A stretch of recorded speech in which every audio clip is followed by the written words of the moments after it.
gagawin mo kapag nakakita ka ng pitaka sa daan? Hahayaan lang? Pasimpleng kukunin at itatago? O ire-report sa pulisya? Finders keepers nga ba? Hindi raw, sabi ng isa naming nakilala. Sino ang panibago nating ibibida? Abangan! Dumayo ang good news sa Mangaldan, Pangasinan kung saan sa paradahang ito naabutan namin ang lalaking nakapulot ng pitaka. Si Aljon, 23 years old na isang pedicab driver. Hinahangaan ng katapatan at kabutihang loob ng 23 anyos na pedicab driver sa Mangaldan, Pangasinan. Kahit salat sa buhay at madalas ay kulang pa ang kinikita sa pagpapadyak, ay hindi nito pinag-interesan ang napulot na pitaka naglalaman ng perang nagkakahalaga ng 10,000 piso. Napulot ko po sa mismong kalsada, nalagpasan ko na po, binalikan ko po, tinignan ko may lamag po. Kwento ni Aljon, naglalaman ang pitaka hindi lang ng 10,000 piso, kundi pati na rin ng dolyar. Ang laman niya po, Philippine money niya, 10,700. Tapos nakita ko doon, $100, may iba pang mga dollar. Dinala ni Aljon ang pitaka sa kanyang ninong na si Joel.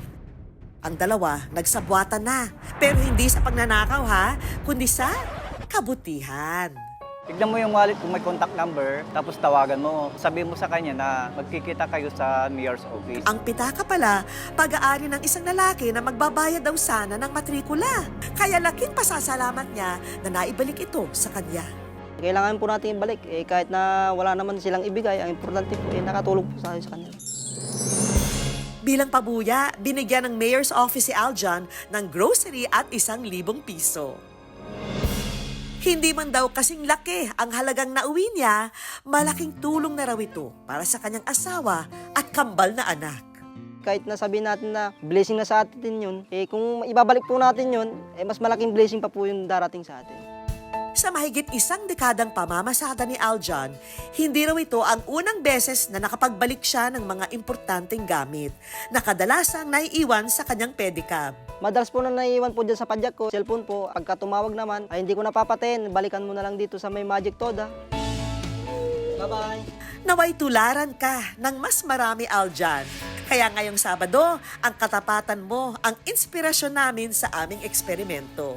Paano kung ikaw ang nakakita ng pitaka sa kalsada? Magiging matapat ka ba o manlalamang ng kapwa? Sinadya naming iwan sa tabing kalsada ang pitakang ito. Nung una, dinadaan-daanan lang ito ng mga tao. Pero may magtatangka kayang magsoli nito sa aming kasabwat na kunwari babalik sa lugar? Ang binatang ito, kinuha ang pitaka at ibinigay sa mga pedicab driver na nakapila. Ang mga pedicab driver naman, itinuro ang aming kamera.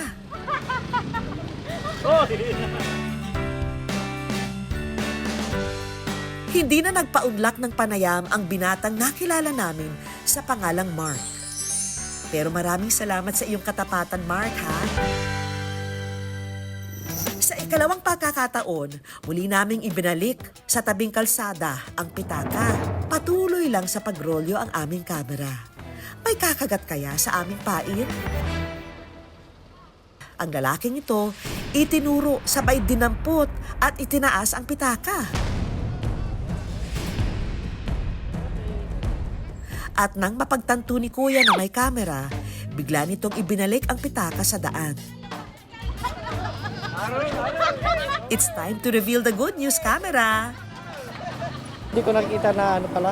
Kala ko nahulog ng nagpapadyak. Nakita mo po, ano yung unang impression mo? I-report ko sa police or sa poso.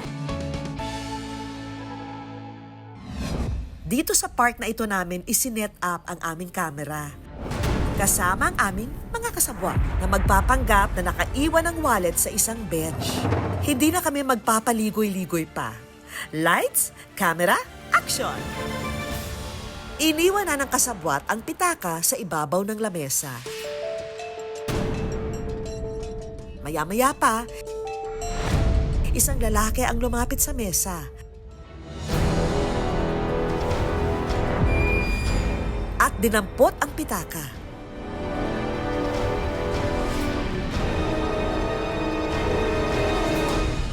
Dito na namin pinabalik ang kasabwat. Ang pitaka, ibinigay na nga ng lalaki sa kasabwat na may-ari. Sabi ko, kanino ko yung wallet to? Sana makita ko ng may-ari, tas kunin. Thank you po ha sa pagsawali ng wallet po. Salamat po ha. Samantala, binalikan ng good news si Aljan. Habang naghihintay ng mga pasahero, ang good news, may munti kaming regalong damit pamasada at financial assistance para sa ating Good Samaritan. Maraming salamat po sa inyong binigay. Malaking tulong po ito sa akin. Magagamit ko po sa araw-araw. Pero hep, may pahabol pang good news dahil ang misis ng may-ari ng wallet nagpaabot din ng pasasalamat kay Aljan. Hello po, ma'am. Ako po yung dating nakakulit po ng wallet po. Opo. Nagpapasalamat lang po kasi sa pagbalik po sa wallet ko po sir, hindi lang po sa pera, pati po sa mga ID na kailangan ko po sir. Opo. Maraming salamat po. Maraming salamat din po, ma'am. At mag-ingat na lang po palagi. Sa hirap ng buhay, marami ang nagsisilaw sa pera. Pero tandaan mga kapuso, mas malaki ang kaakibat na biyaya kapag naging matapat tayo sa kapwa.